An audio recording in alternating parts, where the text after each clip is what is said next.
Atos capítulo 4, verso 36, até o verso 11 do capítulo 5. Eu farei a leitura, peço que os irmãos acompanhem comigo. Diz assim o texto da palavra do Senhor.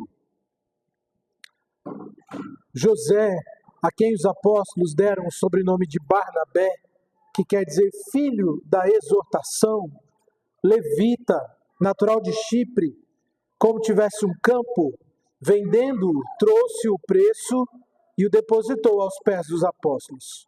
Entretanto, certo homem, chamado Ananias, com sua mulher Safira, vendeu uma propriedade, mas, em acordo com sua mulher, reteve parte do preço e, levando o restante, depositou aos pés dos apóstolos.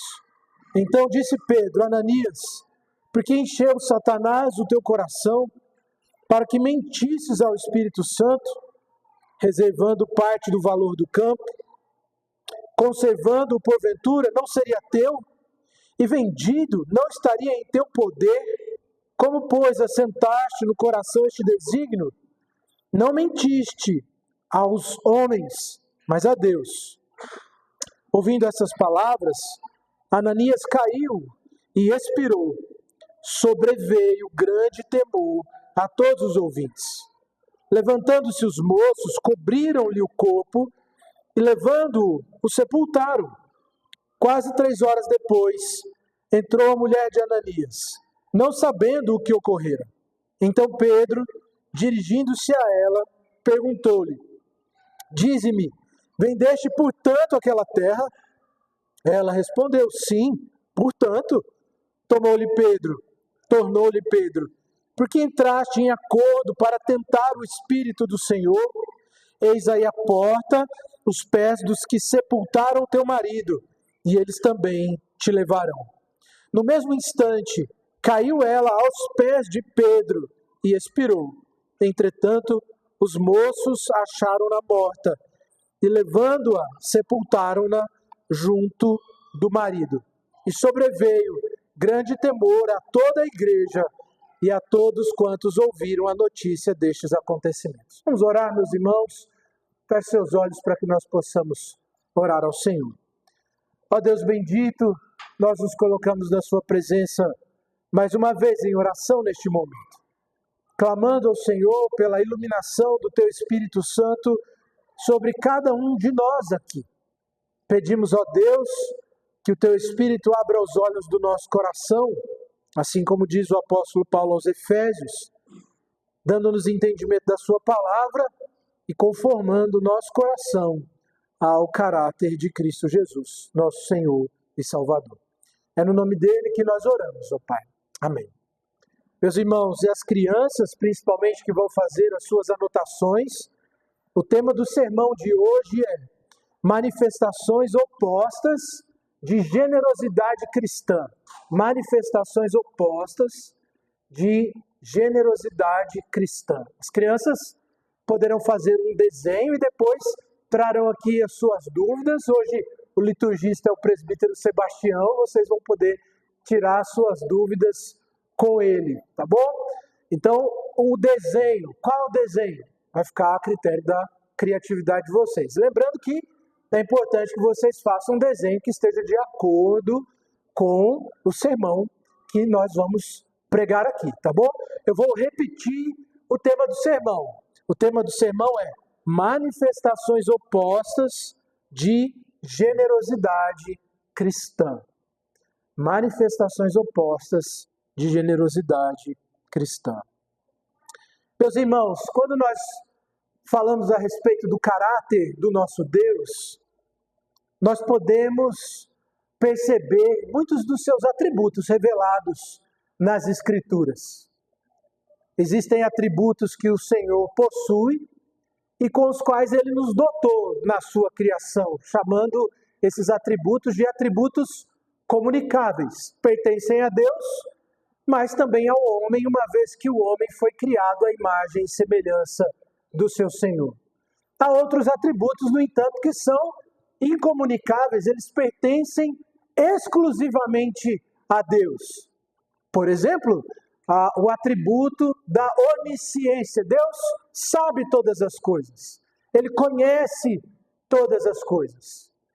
Também nós vemos nas Escrituras o atributo da onipresença. O Senhor está em todo lugar, em todos os lugares e ao mesmo tempo. Mas também nós podemos falar de outros atributos incomunicáveis, como o atributo da onipotência.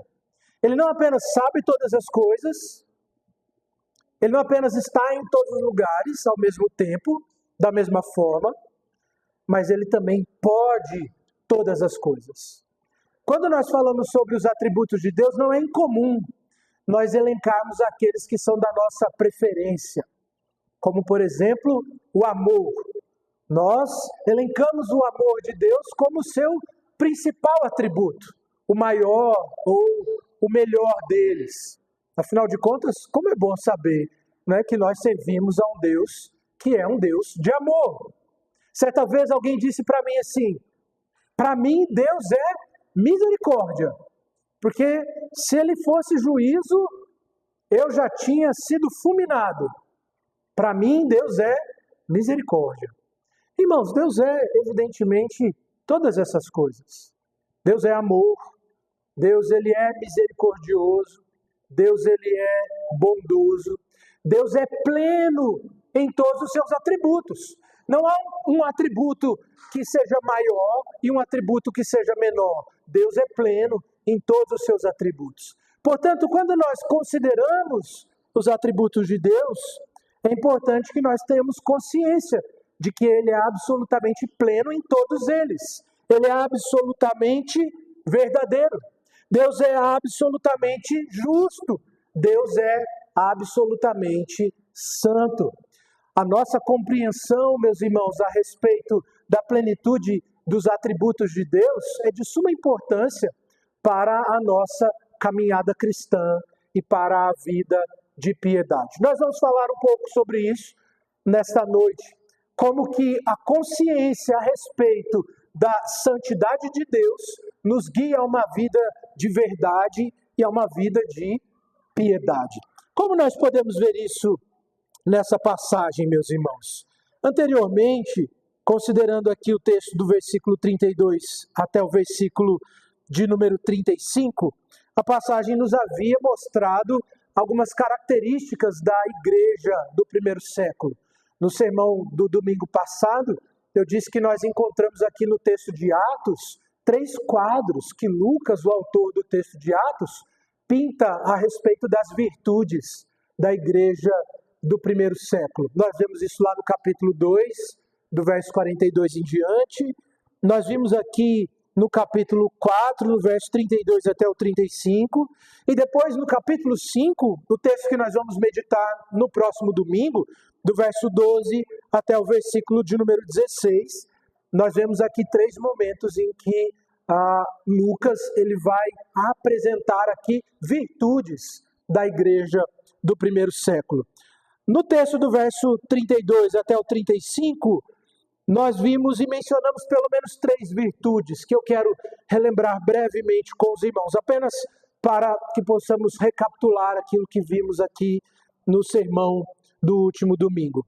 A primeira virtude que nós vimos é que a igreja do primeiro século era uma igreja que estava unida, havia unidade na igreja.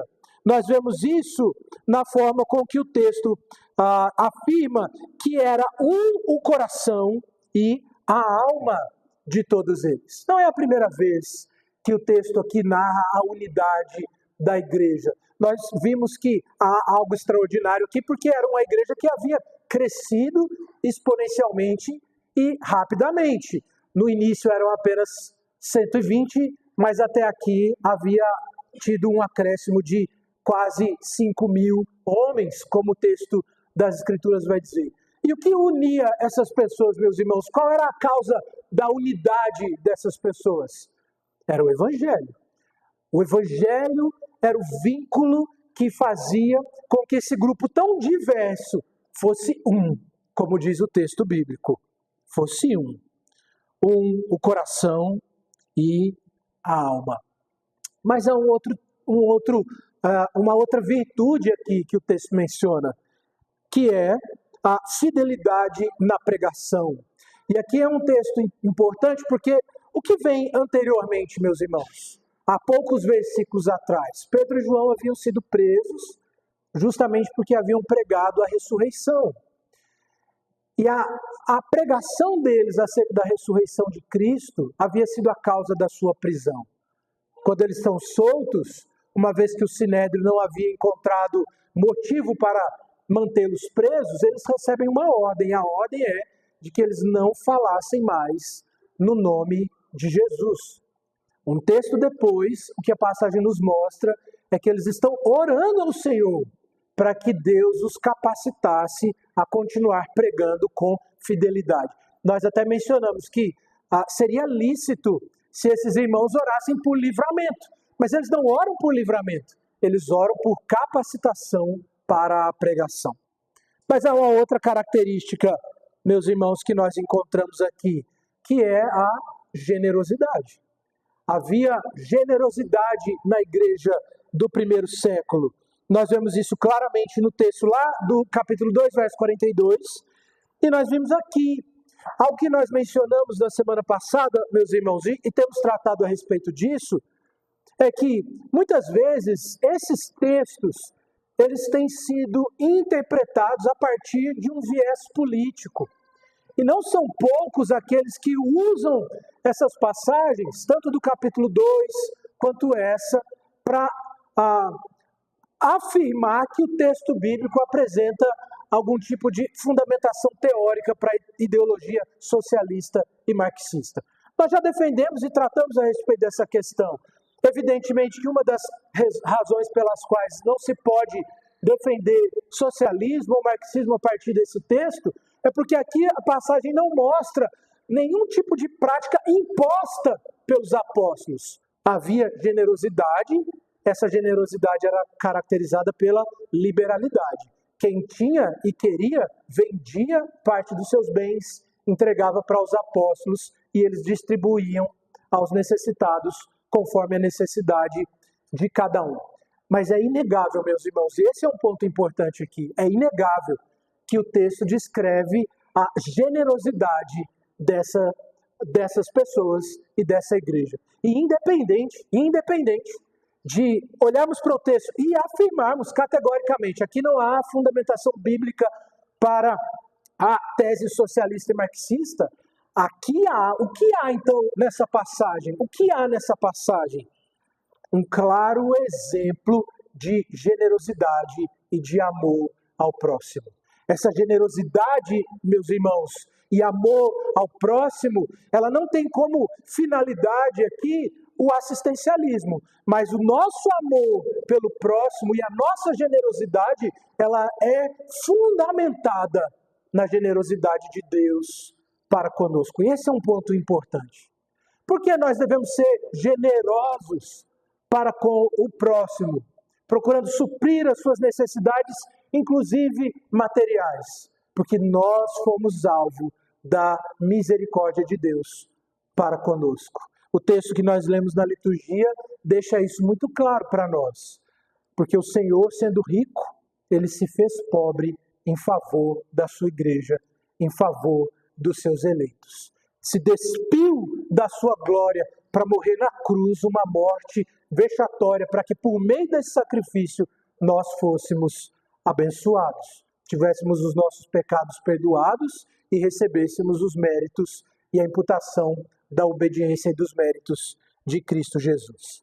Mas a passagem continua, e aí o texto que nós temos diante de nós, ele continua a relatar aqui as manifestações de generosidade na igreja do primeiro século.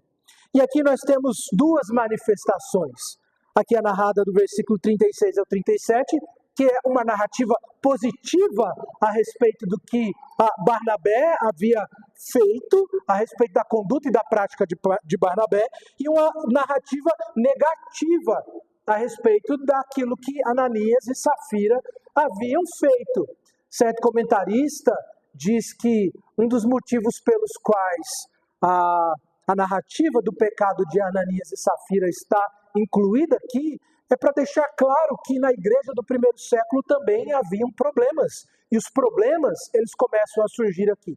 É óbvio que, quando nós olhamos para a passagem, existem problemas externos que a igreja já estava enfrentando. Quais eram eles? A perseguição por causa da pregação.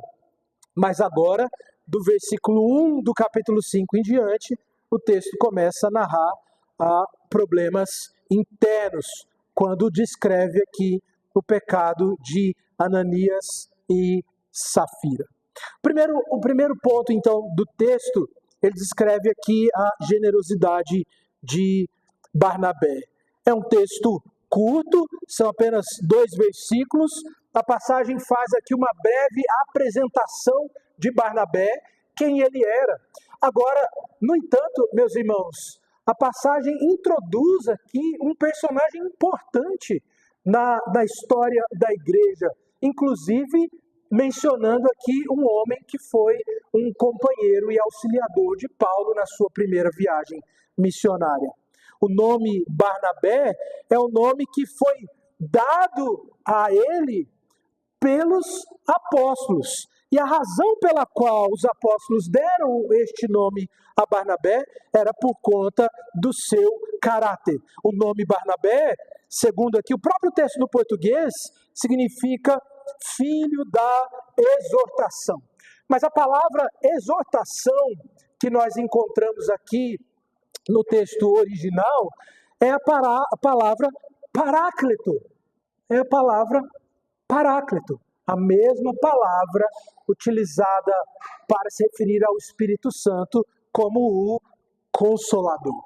Então, Barnabé recebe esse nome por parte dos apóstolos, e o nome que ele recebe por parte dos apóstolos revela o seu caráter. Há algumas coisas mais que nós podemos mencionar a respeito de Barnabé. Ele é quem introduz Paulo na igreja de Jerusalém, e venhamos e convenhamos, não era uma missão fácil, uma vez que Paulo é aquele homem que havia sido um grande perseguidor da igreja, mas ele é um instrumento de Deus para a introdução de Paulo na igreja de Jerusalém. Ele também era líder da igreja na Antioquia, como já mencionei, parceiro de Paulo em sua primeira viagem missionária. Mais tarde, é Barnabé quem vai interceder em favor de João Marcos, que inclusive é o motivo pelo qual há uma breve separação, uma divisão entre Barnabé e o apóstolo Paulo. Barnabé era um homem de boa vontade, um confortador e um encorajador da igreja. A sua herança era o Senhor. Esse é o ponto que nós podemos identificar aqui. A herança de Barnabé era o Senhor.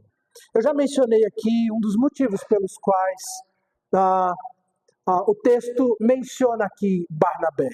E um dos motivos é justamente pela introdução de um personagem importante aqui na história da igreja. Mas há uma outra razão pela qual o texto vai mencionar Barnabé aqui nessa passagem. E a razão é porque a generosidade de Barnabé, ela ilustra a liberalidade da igreja primitiva. E aí é importante nós considerarmos isso, porque em todos os outros momentos em que o texto narra a conduta da igreja, essa é a primeira vez em que um nome é citado. Em todos os outros momentos, nenhum nome. Há 2 momentos em que nomes são citados aqui. O primeiro é Barnabé, um homem virtuoso, que vai contribuir com o avanço do reino e da igreja, posteriormente, como nós podemos ver no próprio livro de Atos. O outro momento em que um nome é citado, quando narra a contribuição financeira, é Ananias e Safira, já apresentando aqui um exemplo não positivo de generosidade, mas um exemplo de generosidade hipócrita. Então, há pelo menos 3 motivos que nós podemos mencionar aqui, pelos quais o texto aqui narra ou introduz a vida de Barnabé. O primeiro, porque ilustra a liberalidade da igreja. Anteriormente, nenhum nome havia sido citado, mas Barnabé agora é citado. E como eu disse, um homem cuja herança era o Senhor. Um homem que estava muito mais preocupado em acumular tesouro no céu do que dinheiro na terra. mas depois também porque é a introdução de um personagem importante aqui.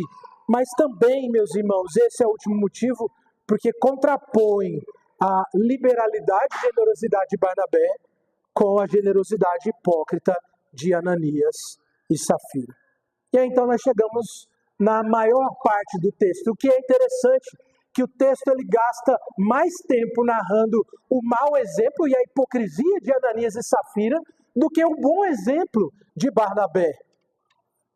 E aí o que nós podemos observar ou considerar a respeito dessa passagem? Primeira consideração, meus irmãos, aqui a respeito do pecado de Ananias e Safira, nos mostra que as Escrituras, ou mesmo Lucas, como um homem fiel, um historiador fiel, íntegro, interessado em registrar a verdade. Lembra que Lucas escreve tanto o Evangelho quanto o texto de Atos, e endereça para Teófilo, para que ele pudesse ter certeza a respeito daquelas coisas nas quais ele havia sido instruído. E aí você pensa comigo, por que Lucas, que escreve com o propósito de auxiliar Teófilo a consolidar a sua fé, ele vai narrar um fato como esse? Talvez a nossa tendência não seja essa. A nossa tendência, a tendência humana, é esconder o pecado. Não é? A gente peca, a gente não confessa nem a Deus e a gente não quer que ninguém saiba. Mas aqui a passagem nos mostra, meus irmãos, que Lucas, ele não omite a conduta da igreja. Ele não omite a conduta da igreja. Assim como nós podemos ver nos textos do Antigo Testamento, os profetas, eles não omitem a conduta dos sacerdotes, dos reis. Os pecados dos homens, pecados esses registrados no texto das Escrituras, não foram registrados em momento nenhum para endossar o comportamento deles, como nós dissemos hoje pela manhã. Mas há um registro do pecado. Nenhuma omissão é feita. E isso aponta claramente para a fidelidade das Escrituras, para a fidelidade da palavra de Deus. Lucas é um historiador fiel e não está interessado em omitir nenhum fato ao registrar aqui os eventos relativos à igreja do primeiro século. Mas uma outra razão pela qual esse texto está aqui é que, primeiro que eu mencionei, é porque Lucas não omite a conduta da igreja, e o segundo, porque essa passagem nos permite conhecer a realidade interna da igreja primitiva. Essa igreja, meus irmãos, é formada por homens crentes que foram enchidos pelo Espírito Santo, ela não era composta por anjos. A igreja do primeiro século, ela não era composta por anjos, sabe?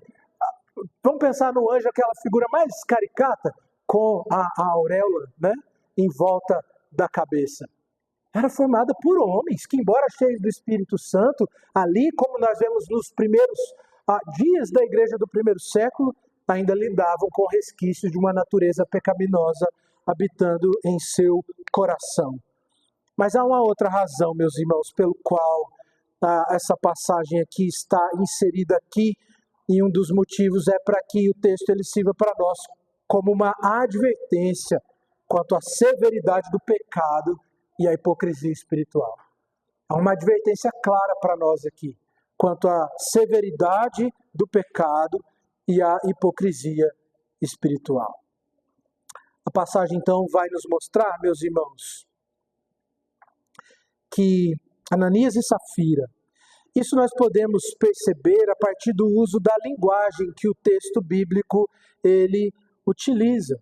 O texto aqui no versículo de número 3, nós vemos isso logo nos primeiros versos. Verso de número 1 diz assim, entretanto, e aí é interessante porque nós vemos que a palavra que aparece aqui no versículo 1, ela claramente faz um contraste. A palavra no texto grego, ela poderia ser traduzida inclusive como porém. Porém, há um contraste. Um contraste em relação a quê? Um contraste em relação a Barnabé. Havia um homem que recebeu o nome de Consolador por parte dos apóstolos, cuja herança era o Senhor. Porém, e aí então o texto introduz aqui o evento e a história de Ananias e Safira. O texto então diz: certo homem chamado Ananias, com sua mulher Safira, vendeu uma propriedade, mas em acordo com sua mulher, reteve parte do preço e, levando o restante, depositou aos pés dos apóstolos. Então disse Pedro: Ananias, porque encheu Satanás teu coração para que mentisses ao Espírito Santo, reservando parte do valor do campo. A palavra reservando aqui, ela poderia ser traduzida como retendo. A ideia é que o valor do campo foi retido. E a ideia do texto, aquilo que a expressão sugere, é que havia um acordo de que todo o valor do campo fosse destinado aos apóstolos para o cuidado dos necessitados. Mas em algum momento, irmãos, entre o acordo feito e a entrega do valor, o coração de Ananias e Safira foi assediado por Satanás. E eles então agora fizeram um novo acordo, diferente daquele que havia feito entre os apóstolos. E o acordo era de reter parte do valor do campo que eles haviam vendido. Qual é o pecado, meus irmãos, desse casal? Qual é o pecado? O pecado não foi terem ficado com uma parte do produto da venda da propriedade. O pecado foi a hipocrisia espiritual, a pretensão falsa de uma espiritualidade e piedade que não mantinha nenhuma correspondência com a realidade espiritual deles. Embora o texto dê um nome aqui, eles mentiram ao Espírito Santo, mas há claramente aqui um pecado de hipocrisia, uma hipocrisia espiritual, uma falsa pretensão de uma falsa espiritualidade e piedade que não tinha qualquer correspondência com a realidade espiritual de suas vidas. O pecado de Ananias e Safira representa, infelizmente, uma tentação para muitos crentes professos. Uma tentação para muitos crentes professos. Qual é essa tentação, meus irmãos? Associar a impiedade com a piedade, a iniquidade com o culto a Deus, o amor ao mundo com a espiritualidade de Cristo, a adoração a Mamon com o serviço a Jesus. Ananias e Safira estavam servindo aqui, não a Deus, mas servindo ao dinheiro, demonstrando que amavam mais aos seus bens e às suas posses do que ao próprio Senhor. Mas a passagem vai chamar a nossa atenção, no versículo de número 3, para o fato de que eles foram assediados por Satanás, como o texto bíblico vai deixar claro aqui para nós. Satanás encheu o coração deles. Mas aquilo que o texto de Tiago vai nos mostrar, meus irmãos, lá no capítulo de número 4, é que eles poderiam ter resistido ao diabo. Eles poderiam ter resistido à tentação de Satanás. E aqui é um fato. Satanás pode tentar, mas ele não pode forçar o crente a cair em tentação. E aquilo que o texto bíblico deixa claro para nós é que quando nós pecamos segundo a nossa própria cobiça. O pecado nasce não da influência externa, mas o pecado nasce da cobiça do nosso próprio coração. Ananias e Safira poderiam ter resistido, assim como o Senhor Jesus resistiu à tentação de Satanás no deserto. Mas diferente de Cristo, Ananias e Safira tinham um coração corrupto e eles agiram em conformidade com os desejos mais escusos do seu coração. Há um contraste, inclusive, que nós podemos fazer aqui, meus irmãos. Satanás encheu o coração deles, mas nós nos lembramos das palavras do apóstolo Paulo, se dirigindo aos crentes de Éfeso, afirmando que eles deveriam era se encher do Espírito Santo. E olha que contraste aqui, meus irmãos. Nós estamos falando de um período, o texto de Atos, ele vai narrar esse período de abundância da presença do Espírito na vida da igreja. Não é essa característica marcante nos primeiros capítulos do livro de Atos, a abundância da presença do Espírito Santo na vida da igreja, sobretudo os capacitando a dar testemunho do Senhor Jesus, como o próprio Senhor Jesus havia dito a eles. Eles receberiam poder do Espírito para serem testemunhas de Cristo.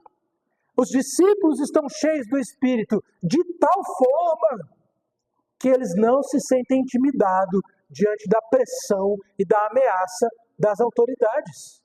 O Espírito convence homens do pecado, da justiça e do juízo de tal forma que há conversão em massa.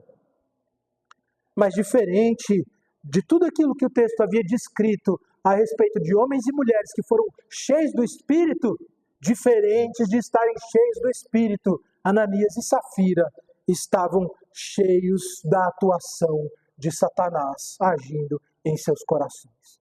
Meus irmãos, quão terrível isso é. Quão terrível isso é. Eles deveriam estar cheios do Espírito, mas na verdade seus corações foram enchidos pela influência e a ação de Satanás. Retiveram, portanto, parte do valor do campo que eles haviam vendido. E é interessante, meus irmãos, que essa palavra, que já mencionei aqui, que no texto original, aqui o texto traduz como reservando parte do valor. Né? O texto em português está assim, na revista e atualizada. No texto original, a palavra é reter, eles retiveram. Essa mesma palavra, ela é usada pouquíssimas vezes no texto das Escrituras. Pouquíssimas vezes. No Novo Testamento, apenas 2 vezes. Uma vez aqui no texto de Atos, no capítulo 5, e outra vez no texto de Tito, em uma clara advertência contra o furto. Mas há uma outra citação dessa mesma palavra no texto da Septuaginta. A Septuaginta é o Antigo Testamento traduzido para o grego. E essa palavra aparece lá no texto de Josué, capítulo de número 7, versículo de número 10, onde a passagem nos mostra que Acã havia retido parte daquilo que Deus havia proibido. Quais são as consequências, meus irmãos? Quais são as consequências? No capítulo 7, no versículo 1, parte B, o texto nos mostra que a ira do Senhor se acendeu contra ele. O Senhor havia proibido que ele tomasse dos bens dos seus adversários. Ele tomou e escondeu. No versículo de número 1, o texto ainda vai dizer que a ira do Senhor se acendeu contra ele. E no capítulo 7 do livro de Josué, no versículo 23 e 26, a passagem nos mostra que Acã foi apedrejado na batalha de Ai. Perceba isso, a mesma palavra, ele reteve do que o Senhor havia proibido. Resultado, a ira do Senhor se acendeu. A consequência, a sua morte por apedrejamento. Há um comentarista, o pastor Paulo Anglada, comentando esse texto, faz referência a um teólogo, chamando a atenção para a similaridade da passagem. Para a similaridade da passagem. No texto de Josué, os bens que o Senhor havia proibido foram retidos. A ira se acende e o juízo de Deus vem sobre ele. No texto de Atos, eles retêm parte do valor do campo que havia sido vendido. A ira do Senhor se acende e o juízo de Deus vem sobre eles. E aí a passagem vai nos dizer, meus irmãos, que esses homens aqui, esse casal, esse homem e essa mulher, eles são culpados de fazer um acordo para tentar o Espírito Santo. Eles são culpados de fazer um acordo para tentar o Espírito Santo. E o que é isso, meus irmãos? O que é isso? O que é esse acordo que eles fizeram para tentar o Espírito Santo? O pastor Paulo Anglada, comentando, ele faz uma consideração interessante. Ele diz que é testar a Deus para ver quanta coisa eles conseguem fazer impunemente. Tentar a Deus para ver o quanto eles conseguem fazer o quanto eles conseguem proceder de forma ímpia e maldosa, sem que eles sejam punidos pelos seus pecados. Meus irmãos, eles são culpados de fazer um acordo para tentar o Espírito, para ver o quanto eles conseguem agir sem serem punidos por isso, sem serem punidos pelo seu pecado. A passagem nos mostra que Ananias, ele foi julgado por Deus. Mas um pouco mais adiante, o texto nos mostra que a Safira foi dada a oportunidade do arrependimento, de confessar o seu pecado. Mas ela se recusou a confessar o seu pecado. E o resultado foi que, assim como o seu marido, ela caiu morta e expirou. E o resultado de tudo isso é que sobreveio grande temor a toda a igreja e a todos quantos ouviram a notícia desses acontecimentos. Algumas aplicações, meus irmãos, eu gostaria de fazer aqui, antes de nós concluirmos. A primeira aplicação que eu gostaria de fazer é que, à luz dessa passagem, à luz desse texto, quanto à generosidade, já está claro, meus irmãos, e nós já tratamos muito a respeito disso daqui.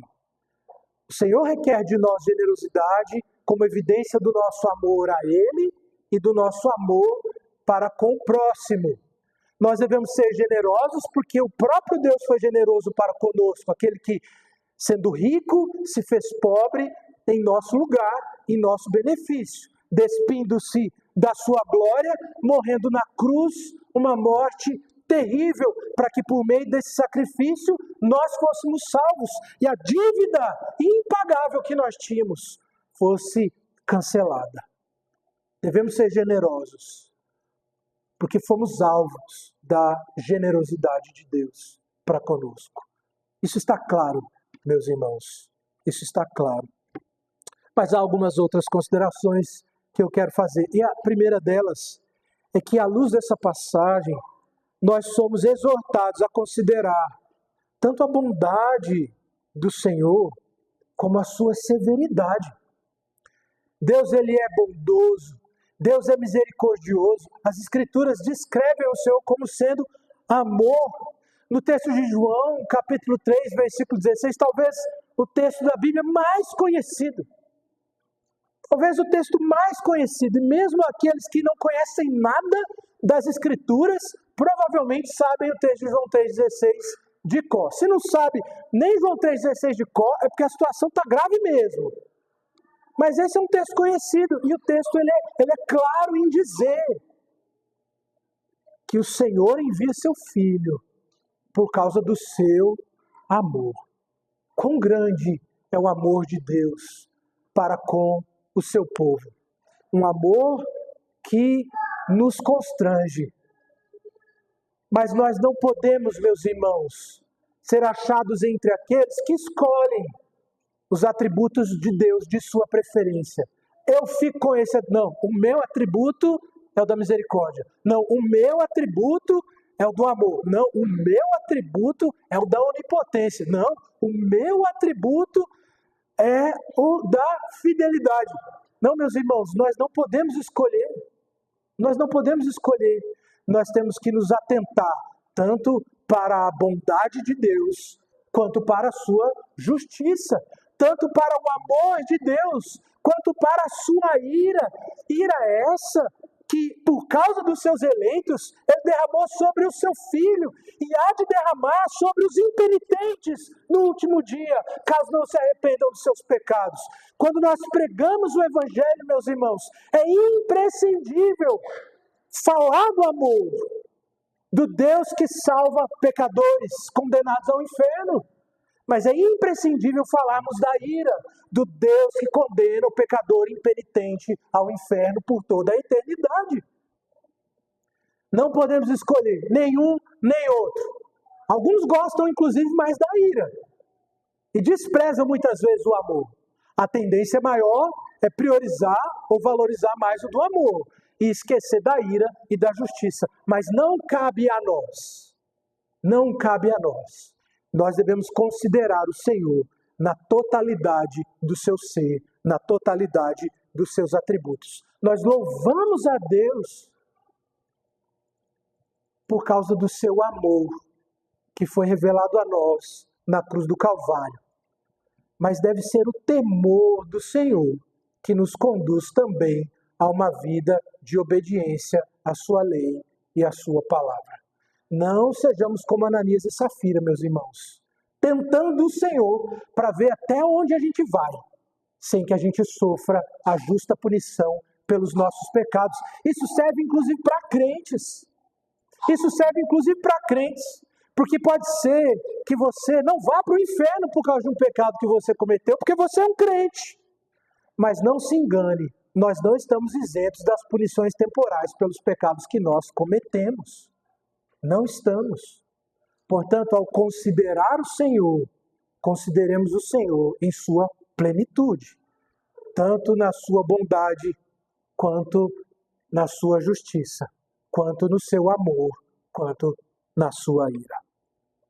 Mas a outra consideração que eu quero fazer, meus irmãos, é que o juízo de Deus sobre Ananias e Safira, ele serve para nós como solene advertência acerca da santidade de Deus, da astúcia de Satanás e da gravidade do pecado. Nós não devemos escolher entre os atributos de Deus, nós devemos considerar a sua santidade e nós devemos estar atentos, meus irmãos, à astúcia de Satanás.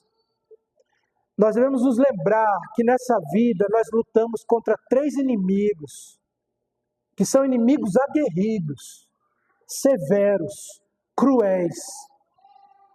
O primeiro deles, a nossa própria carne. A nossa própria carne. Satanás assediou Ananias e Safira, mas caíram por causa da cobiça do seu coração, como diz o texto de Tiago. Adão e Eva no jardim foram assediados, mas pecaram por causa da cobiça que já havia nascido em seus corações, por causa da rebelião contra a lei de Deus. Mas ainda que nós sejamos, em última instância, os grandes responsáveis pelos pecados que nós cometemos, tendo as inclinações imorais do nosso coração como a causa do nosso pecado, nós não devemos de forma nenhuma, subestimar o assédio de Satanás. De forma nenhuma. Há 3 inimigos, meus irmãos. A nossa própria carne, a astúcia de Satanás e o mundo que despreza a Deus, que despreza os princípios e valores do reino de Deus. Mas há uma terceira aplicação, meus irmãos, que eu gostaria de fazer, e é inevitável nós nos lembrarmos aqui de outros eventos no texto das Escrituras, inclusive no Novo Testamento. Disciplina tal como essa, nós não vemos narrada aqui no texto das Escrituras, mas nós vemos claramente outros momentos em que o texto das Escrituras falam de disciplina por conta do pecado, inclusive sobre o corpo. Nós nos lembramos, por exemplo, do momento em que o apóstolo Paulo orienta a igreja a entregar um homem a Satanás para que o corpo perecesse. O apóstolo Paulo, instruindo os crentes de Corinto ainda, lá no capítulo 11, acerca da participação na ceia do Senhor, ele vai dizer que porque alguns participavam da ceia indevidamente, essa era a causa de muitos dormirem, ali uma referência à morte decorrente da participação indevida na ceia. Mas ainda, meus irmãos, que o texto ele chame a nossa atenção, inclusive, para o fato de que existe a possibilidade real de que a gente sofra no nosso próprio corpo a punição, ainda que temporal, pelos pecados que nós cometemos. Essa passagem chama também a nossa atenção para a necessidade de zelo na disciplina eclesiástica. Você se lembra quais são as marcas de uma igreja verdadeira? Como os reformadores definiram aquelas marcas de uma igreja genuinamente evangélica? Quais são as marcas de uma igreja genuinamente evangélica? Pregação fiel da palavra, a administração dos sacramentos e o exercício da disciplina.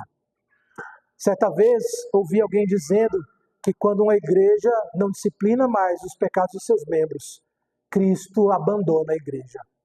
Ele deixa a igreja. A igreja precisa tratar a disciplina com seriedade. Seriedade. E aí, meus irmãos, qual o propósito da disciplina? Quando a gente fala de disciplina, qual o propósito? É destruir o membro faltoso? De fato nenhum, de modo nenhum. Um conselho que disciplina não deve disciplinar com o propósito de destruir um membro, de destruir alguém. Esse não é o propósito da disciplina. O propósito da disciplina é a restauração. É a restauração. Mas a disciplina tem um propósito pedagógico, não apenas para aquele que sofre a disciplina, mas também para toda a igreja. Para toda a igreja. O pecado de Ananias e Safira, que foi disciplinado diretamente pelo próprio Deus, resultou num grande temor em toda a igreja. A disciplina deve ser realizada para frear a maldade na igreja, meus irmãos. Então, quando nós falamos de disciplina, nós precisamos entender, existem alguns propósitos. O primeiro deles, sobretudo. Eu não diria sobretudo, mas um deles, e um dos principais, obviamente, é a restauração do faltoso, levá-lo ao arrependimento, conduzi-lo à confissão, à mudança de vida. O outro propósito é instruir a igreja. Não cometa o mesmo pecado. Não cometa o mesmo pecado. Viva uma vida de santidade, para que você, tal como ele, não seja privado da comunhão com o Senhor. Mas aí eu acredito que sim, esse é o principal motivo pelo qual um conselho deve exercer a disciplina no membro faltoso. É vindicar a honra e a glória de Cristo. Vindicar a honra e a glória de Cristo. Um conselho que não disciplina membros faltosos despreza a santidade do Senhor Jesus e o senhorio de Cristo como cabeça da igreja. A disciplina, ela é uma marca de uma igreja genuinamente evangélica, de uma igreja verdadeira.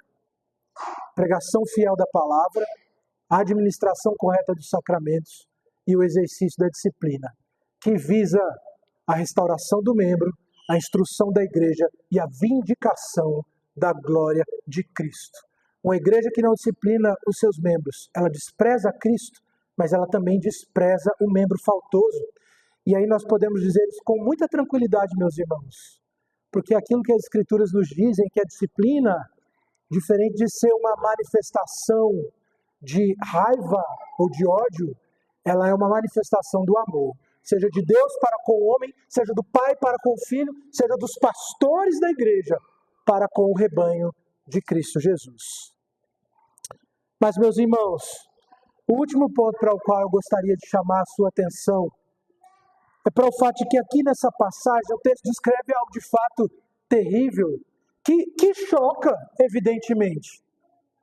Um homem e uma mulher, porque fizeram um acordo para mentir ao Espírito Santo, caíram mortos, fulminados, por conta do seu pecado. A Safira claramente é dada a oportunidade do arrependimento, mas ela é contumaz e impenitente, e por causa disso sofre as consequências do seu pecado. E caem mortos. Se morreram apenas fisicamente, ou foram condenados ao inferno, nós não temos tantas informações assim para afirmar isso. A conduta deles, no entanto, mostra que amavam mais ao dinheiro do que ao Senhor. E talvez como aquele jovem rico do Evangelho de Marcos, no capítulo 10, precisassem amar a Deus sobre todas as coisas, uma vez que amavam mais o dinheiro. Mas essa não é a questão, e esse não é o ponto para o qual eu quero chamar a sua atenção. Discutir se Ananias e Safira foram para o inferno ou não. O que eu quero chamar a sua atenção aqui é para o fato de que a morte física, ela é o menor dos nossos problemas. Ela é o menor dos nossos problemas. Mais grave, meus irmãos, que a morte física é a morte espiritual. mais grave do que cair duro aqui agora, por conta de um problema de saúde, ou porque Deus está nos punindo temporalmente por conta de um pecado cometido. Mais grave do que a morte física é a morte eterna. É a morte eterna. Mas para aqueles que ainda estão vivos e têm a oportunidade de ouvir a pregação do Evangelho, há oportunidade de arrependimento. Quando nós olhamos para aquilo que as Escrituras nos ensinam lá no texto de 1 João, no capítulo de número 1, nós aprendemos, meus irmãos, que todo homem, por pior que seja o seu pecado, se ele se arrepender e confessar o seu pecado, o Senhor é fiel e justo para nos perdoar os pecados e nos purificar de toda injustiça. O texto é um alerta, mas ao mesmo tempo, meus irmãos, ainda que obviamente a passagem tenha esse tom dramático e evidentemente, nós não podemos dourar a pílula. O texto fala do que fala e nós não podemos nos omitir. Deve haver em nós uma consciência a respeito da gravidade do pecado e da ira de Deus. Mas assim como aquela mulher foi dada a oportunidade do arrependimento, é dada a cada um de nós nessa noite. Que nós não sejamos como esses homens aqui, meus irmãos, mas que uma vez que a oportunidade para o arrependimento nos foi franqueada, que nós possamos, com o coração contrito, confessar o nosso pecado e assim desfrutarmos do perdão e da purificação do nosso Senhor. Que Deus nos abençoe.